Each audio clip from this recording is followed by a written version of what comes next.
2024, I see a lot of challenges, but this is also just a perfect time to put your money into a vessel where you can have access to it to springboard and invest when deals come up. Charles, what's up, man?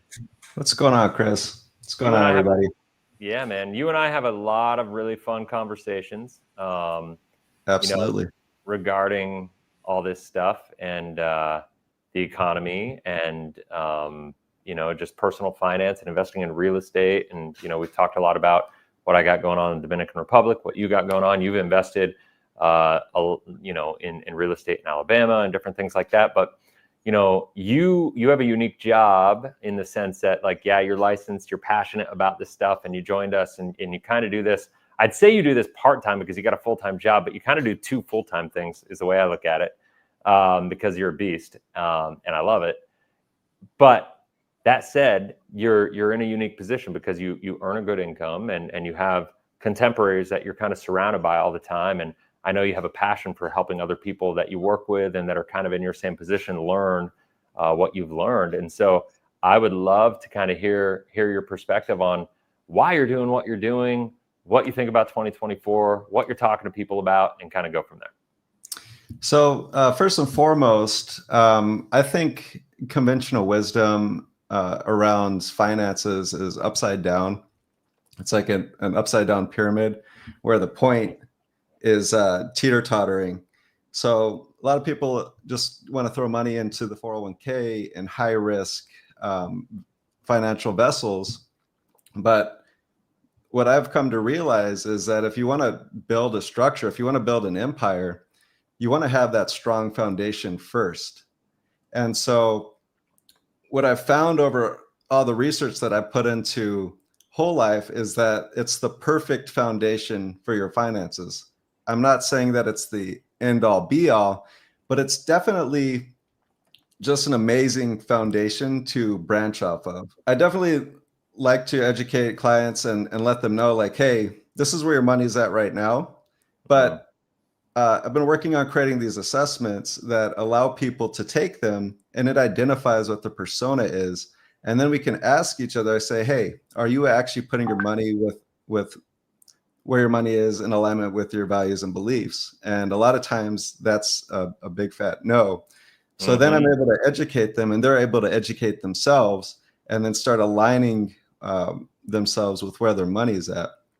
But looking at 2024 and where we're at, like you said, there's so much uncertainty out in the marketplace right now. People are just kind of sitting on the sidelines. They don't know what to do.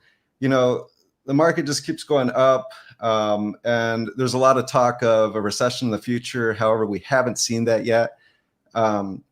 So there's just a lot of uncertainty. And people aren't aware of safe products to put their money into. And whole life absolutely achieves that.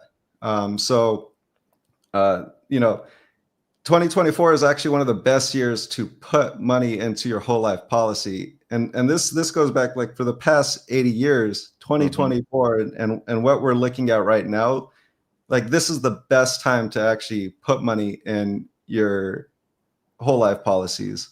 And the reason I say that is because we've had, interest rates have just been dropping for the past 40 years, right? And that's not the best environment for whole life. But now that we have an uptick in interest rates, we don't know if they're going to continue to go up, if they're going to level off, or they're going to go back down.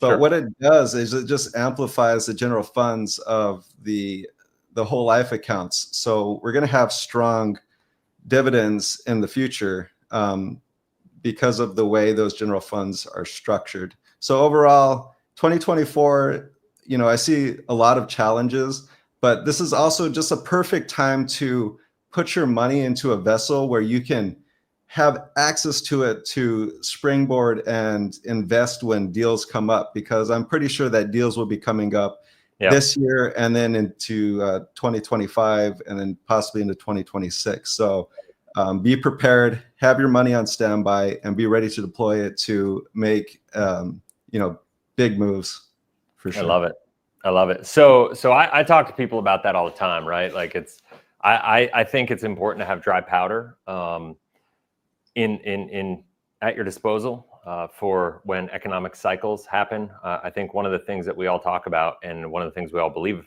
in, and that's why we're all working together, is the cyclical nature of the economy. And 2024 is interesting because, I mean, it's an election year. I think a lot of the indications, technicals would show that the economy makes no sense, but that's a pretty normal thing when it comes to the economy making no sense during an election year. It's these politicians, I think a lot of times are underestimated in their ability to manipulate things, and the way policy is done and the way money is printed and the way that information gets out there to people and, the reality. But at some point in time, we hit a breaking point, right? And things have to correct. And the new, way things are happening and the way that we've had the monetary policy since COVID, and the bottom line is, I guess where I'm going with this is the cyclical nature of the economy is not going to change based on the fact that we're just manipulating and printing all this money and doing all this stuff. Eventually it always gives, and it should have given back at the beginning of COVID, but because of the fact they gave so much money, and the market did crash, by the way, right? It went down almost 60%. And so, when we look at that, it's Jeff, it works. So, so the market went down over 50%. And so then they just printed money. They gave all these deferrals on mortgages and made it so people didn't have to pay their bills. And they did all these different things to kind of kick the can down the road. They injected a lot of money. They printed money. They gave free money away, all this stimulus money. And to me, all that did was made the bubble bigger. And if you look at the fundamentals and the earnings per share of stocks, of companies, and like all the things, they're all at like the worst levels that we've ever seen. Debt levels right now are at the worst levels that we've ever seen. National debt, consumer debt, everything could not be worse, or has never been worse than it is right now. So in what world does it make sense that the economy is going to keep going this way? And the only answer I can come up with right now is that it's an election year, and that they're just kicking the can down the road. And so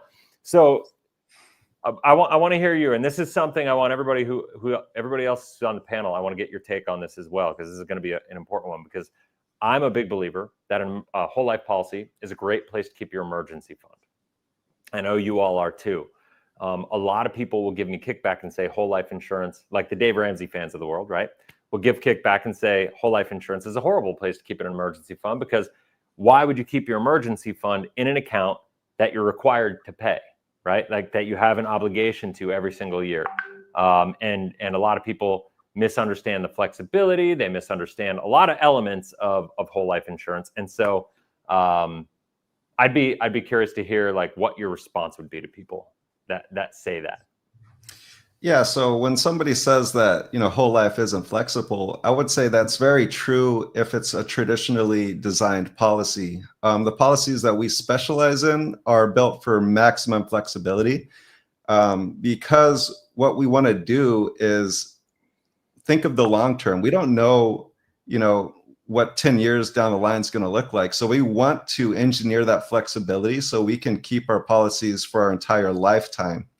But the reason that you would want to have your money in an emergency fund such as whole life, or use your whole life as an emergency fund, is because you would understand the value of that uninterrupted compound interest that you have with your whole life policy that you don't necessarily have with other vessels. So, weighing those two different options, and I'm not saying put all of your money in whole life as an emergency fund, but it's definitely another vessel to leverage and utilize just to enhance your finances as a whole. It's an important part of the whole financial picture. Yeah, for sure, man.